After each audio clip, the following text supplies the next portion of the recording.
Yeah, Phil. Good I to see you too, just to Phil. just to catch you up. Aggrey was telling us that they're planning on hopefully on Easter they're going to be kind of like ordaining another elder in their church Yeah. and kind of initiating a membership covenant Awesome. for the pastors that are or the guys that are there. Awesome. Yeah, that's Mm, Yeah. great. Yeah, yeah. so yeah, I mean, obviously we all got to spend some time with you and really want to do anything we can to support y'all right now. Kelly's kept me pretty updated, but Yeah, so uh, I don't know if you actually heard this, but we experienced a name change from Livingstone's Church to Christ Central Church. So we are now Christ Central Community Church, and we are now in the process of having a membership role. So we have been meeting each one of them, just trying to explain mm, the membership a covenant before we all sign on that big day of Easter, as we okay. plan, the Lord willing. Yep. How is that going? So Do the chat, people Are people receptive to that idea of being members and having a membership covenant? yeah, the people are receptive. The Cool. people are receptive. Some of them are just wondering, so why are we doing this again? We did it the first time with Livingstone's church, but we explained to them and said, well, this is a whole new church, and we really need to do things right as well. Especially with those who are joining us now, who are not a part of the old church. We can't just let them alone go through the membership. Yeah, the Yeah. covenant interview. So yeah, so we explained that to them. Yeah. So it's been really amazing. Yeah. We are teaching currently through Luke's Gospel. We're in chapter 4. We started last year, I think around October, after we had shared for about 13 weeks through our what we believe, our statement of faith, what we believe as a church. So we spent about 13 weeks doing that because we just wanted again the people to understand the identity of our church and what we stand for. And so we did that. So now we started Luke's Gospel, which we're in chapter 4. Gotcha. So you were talking about going through what we believe. Yes, our statement of faith. Yeah. Yeah. Do you have that? Is that something you could email to us? Yeah, yeah, sure. I would do that. Absolutely. I have a copy of that. Awesome. Yeah. Yeah. I think because, and we aren't either, because you're not part of a denomination or anything, that would be helpful to kind of get a little more of a picture of where y'all are at doctrinally. Though, again, a lot So of this I feel like is just due process for us. Like we know you, I agree, we spent time with you, and but for our whole team that doesn't know you to kind of see some of those things will be helpful. Due absolutely, I diligence, understand. not due process. He's not under Sorry, I'm arrest. studying. I'm studying Paul's trials right now. I'm in Acts and I'm studying Paul's trials, so that's where my mind's at. But due diligence, yeah. Thanks, Kelly. It's okay. Um, yeah. Um, okay, so how many? You got two elders with one more on the way. History, Four Corners, of course, helped you And what? guys establish, but now we understand why you've broken away and you're seeking to be an independent church. So this is really a new start. And how many how many members do you have, or do you expect to have at the end of that process? So those who come to church currently on a regular basis, there are about 45 people every Lord's Day. So that's pretty much Yeah, the number that we're expecting. 45 people. Yeah. yeah, yeah, yeah. And like, tell us about church. Like, what's a typical church service look like for you guys? Mm. Okay. Yeah, so okay, for us, a typical church service would really be so we come in early in the morning, and then we actually set up the place, move the things from the church office, take it in there, which we could do that for about 1 hour before we start the service. So the elders and the choir, we spend some time just to pray for that, pray for the service, and pray for yeah, we just pray that God should help us, that the service runs well, and then new people, when they come, they get to hear the gospel, even those who are a part of our church, that they may be saved, that, yeah, that the gospel may get to them. Yeah, so the service begins with a pastor going up front to read a scripture or to make this call to call to worship, reading a scripture, then he prays for the church and asks the Lord to be with us in that service. And then we would sing about 4 songs, depends. So 4 or 3 songs. So there is something that we just changed of late. So we would give after that third song or fourth song, but we changed that a bit. So it's after the singing that we get to hear the gospel. Then we give in response to the message. So that's how really the service is. So after that, then the pastor would again come, one of us. If I'm not preaching, then Sunday would come up and then pray for the giving and maybe pray for some people who are not feeling well as the church. How can we pray with you this week? Please turn to somebody else, ask them, or spend some time praying for one another, even here, even as you go into the week. And pretty much that's our service. And it just, yeah, we stop it there with the benediction. Then after that, we have discipleship classes after for about an hour. Okay, cool, cool. Just basically everyone stay Yeah. for that. Just okay, cool. The Um, number the number really gets really small after that because some of them are mothers and they want to run back home and make food for their families and all that. But it's still a yeah, decent number that stays back. And so what we usually do is try to provide maybe snacks, buy maybe biscuits and sodas to keep them there after that. So yeah, yeah, so that's what we do every Lord's Day. yeah. And Sunday is your co-elder, and do you guys kind of share preaching? Yes. Yeah. Okay. Yes, we Do you share the feel like preaching, Lord. Yeah, 50-50. you and Sunday are on the same page theologically, and when it comes to the vision of the church? You used the word reformed in your email. Does he view himself in kind of that category too? Yes, absolutely. We're on the same page theologically. He has a he has a degree from the Uganda Baptist Seminary, which is a pretty reformed seminary here. So yeah, Hmm. he's reformed. So we are, yeah, we agree. Yeah, Yeah, theologically yeah, speaking, yes, we do. yeah, yeah. Cool. One of the questions we sent you was just what impact does the gospel have on your life and ministry? And of course, that's a huge question we could answer in 1,000 ways. Um, But specifically when it comes to the ministry side of things, like I know at Redeemer, we just constantly are saying that everything we do, we want it to be gospel centered. We want our sermons to be gospel centered. We want our songs to be gospel centered. Our discipleship to be gospel fueled. Is that how you see the place of the gospel in the church? Like maybe the difference would be, you know, seeing the gospel as the starting point, but then you move on to other things versus no, the gospel remains kind of the substance of what we're about. Thank you, Phil. Yeah, so that's a very broad question, but I think I would say this that personally and even as a church, something that we really emphasize is that the gospel is not just something that we preach, but the gospel is actually how we view all of life. And we love to always ask the question, if you come with something, we're always quick to say, so what does the Bible say about this? Because it is not just that the gospel gets us to be saved, Hmm. but it's also for our sanctification, and we must live by this. So Awesome. it is not just what we preach on Sundays, but it's what we strive to live by day, God helping us.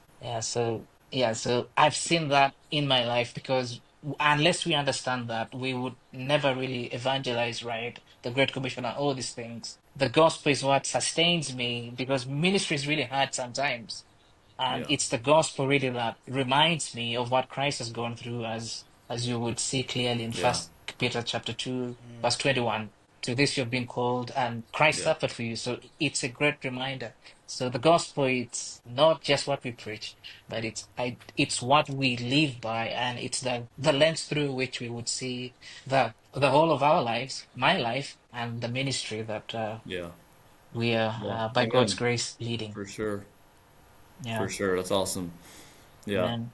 Well, maybe shifting gears a little bit, I think the other thing I was really wanting to ask you about is just if you can explain a little more just what y'all's needs are.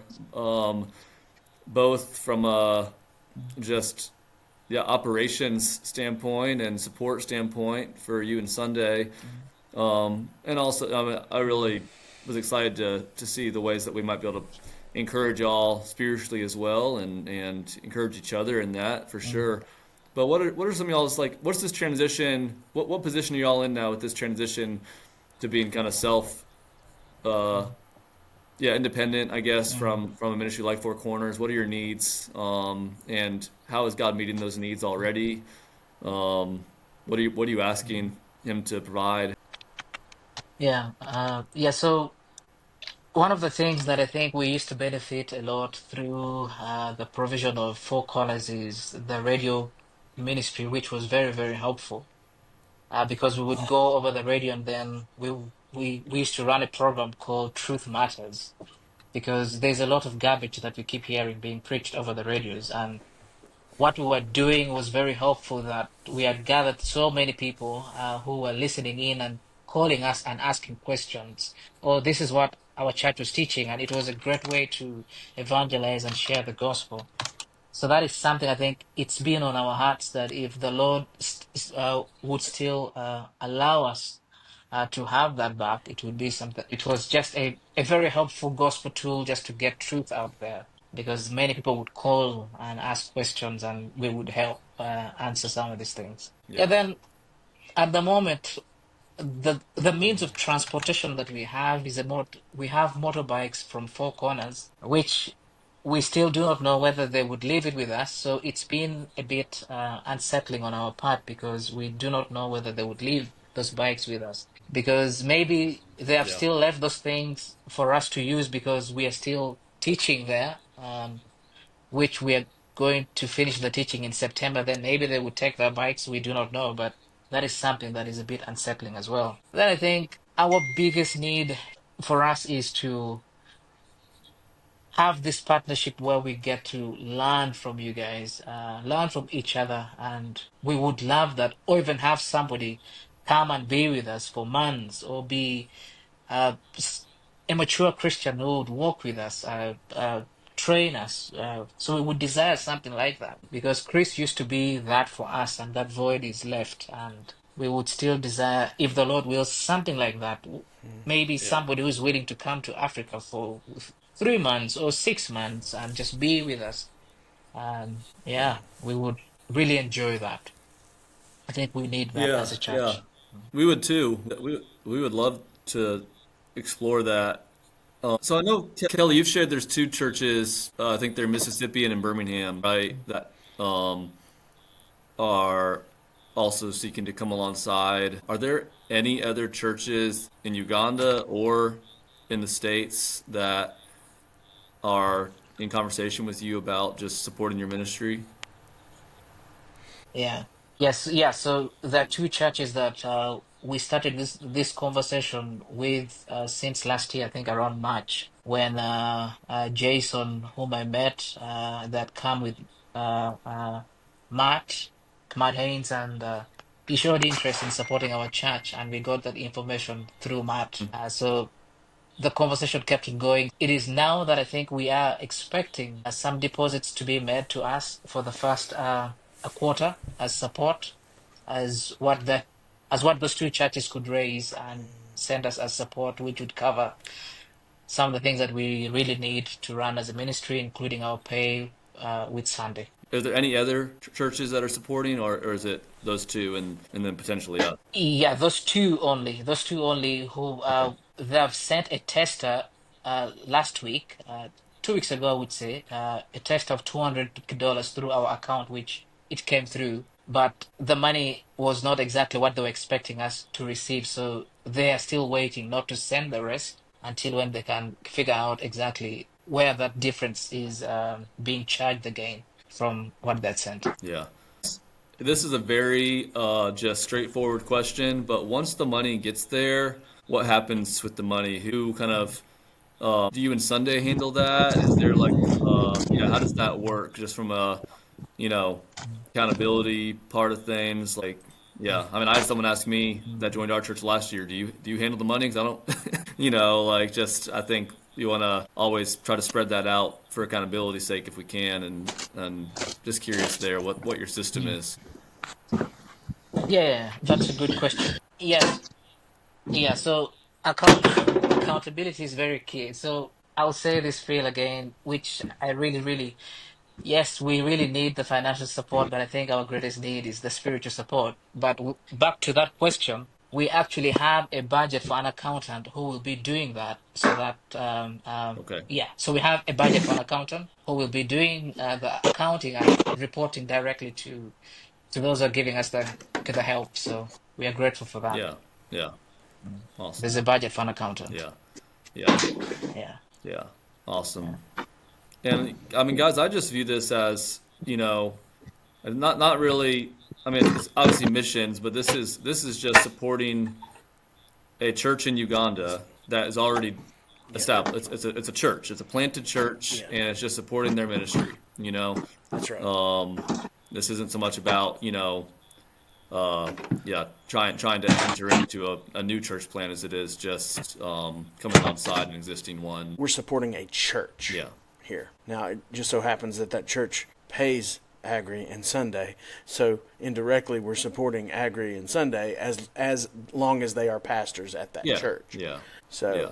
that's how that support is. We're talking Aggrey. We're talking about some questions that some of our team members had. Yeah, but I think we've What other? established through this interview. I mean, they're a like-minded church. That Yeah. they want to do the same things that we're doing here, really, and just in Uganda. And so, Sorry about that. Hey, yeah, just a quick question. I was just wondering. I know your church is in Gulu, and just kind of wondering a little bit about the I guess are there other churches in Gulu that you would say are good Bible believing churches that you think are doing good work in the area and that your church partners with or can learn from?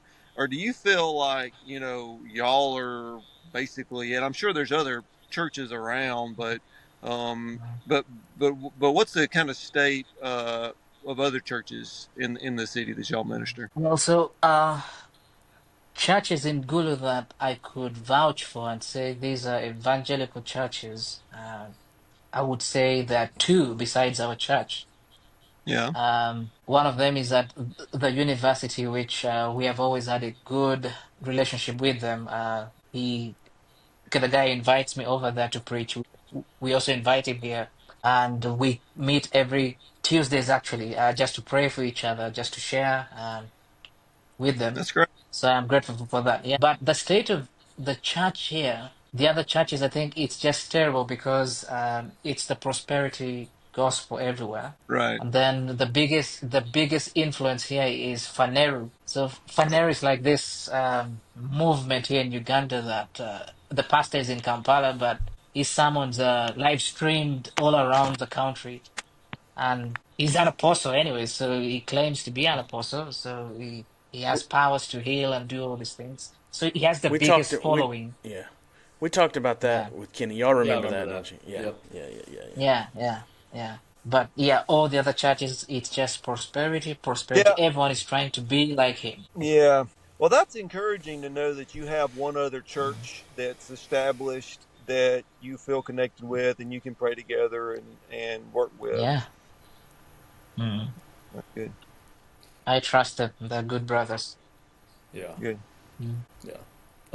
Obviously, Chris is in Kampala now, um, and I know that there's probably some wisdom in with all the four corner stuff that went down, and him not being there in Gulu with you, um, but you and Chris still talk a lot, and you still is he still someone that you feel like is someone you can lean into for resources and discipleship and Yes, yes, yes. We still talk a lot. He's somebody whom I would say I really confide in him more than I do in Sunday, because of what we have had from the past, that relationship that we still have going on. I yeah, I can easily open up to him about ministry struggles or even sin in my life and say, brother, I'm wrestling with this.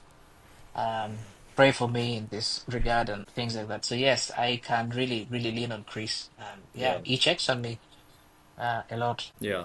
And if he started like a new pastor training center, that's something you think you would connect with? Yeah, yeah, we are ready. So we are finishing in September with Four Corners. So we just wanted to run down our commitment because we had given our word that we would go with these people till the end, and that's what we plan to still do. But after that, yes, we would love to do. Yeah, yeah, I would join Chris.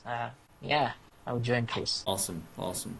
Any other questions, Yeah, guys? Anything you can think to? So just to clarify, Aggrey, y'all will be officially connected with Four Corners until September, and then after that, you're basically moving off, and you'll be on your own. And at that point, you're not quite sure whether you'll have your motorbikes or not, but you won't be receiving any yeah. support from them, and Mhm. so you're looking to just kind of basically kind of start over fresh with a new membership covenant, new name for the church, just kind of starting everything fresh at that point. Is that right? That's right. So here's something that happened in January when we had gone over there to teach. I don't think I shared this with Kelly as well, but it was a very interesting conversation with the president of Four Corners because we had a meeting at first in December concerning the PTC in which Sandy and I were a bit vocal asking David in that meeting concerning the PTC. So when we met in January, uh, it was not really a very pleasant one because it just started like somebody who is just trying to. The tone that he used with me and Sandy that day just said, "I'm warning you people." And so we were Mm. like, "Okay, okay, okay." But yeah, so it wasn't a very good conversation. But at then after that, they said that, well, we have approved a budget for you guys because we had told them that we are talking to some other churches in the States. And when we begin receiving that help, you don't have to give us the help anymore that you're giving us. There would be no point you giving us that help. So they said, well, we would still give you for for the first quarter, but when you receive anything, let us know so that we shift our support elsewhere. Which we said, well, that's okay, and I've been in contact as well with Matt from the stateside. So it's pretty much been there in the open that we are talking to Matt and Jason's church. They're looking to support us, and when that comes, we do not need any support from you, Four Corners. Yeah. I think that's Yeah, good. I think that's probably wise to try to just separate completely and not be dependent upon them yeah, for anything. completely. Mm. Do you or Sunday have any other sources of income? Not really, not really. So, not really. That's been a bit the challenge because I have a degree in accounting, so I could get a job, but that would be like in the banking sector, which would require me to work Monday to Saturday. The banks Hmm. here work till Saturday as well in the afternoon. So, if I am still doing ministry the way I am doing it now, just me and Sunday sharing to the load of Yeah. the teaching, it might just be a burden on my part. And Oh but yeah. at some point, the university here, the Gulu University here, that offered me actually a teaching role, which would require me to teach even on Sundays. So I could not again take up that because I wouldn't Yeah. want Sundays to be, yeah, Yeah. For yeah. sure. So there is nothing that I do besides that. Yeah. No, I mean that's and we pray that that can be the case for you, that you could just be full time in it. That's definitely Mhm. something that we hope can work out. So it's not easy to be bivocational. Yeah, and so I Yeah, just was curious yeah, there, but yeah. Well, I, I, I think that that's probably good.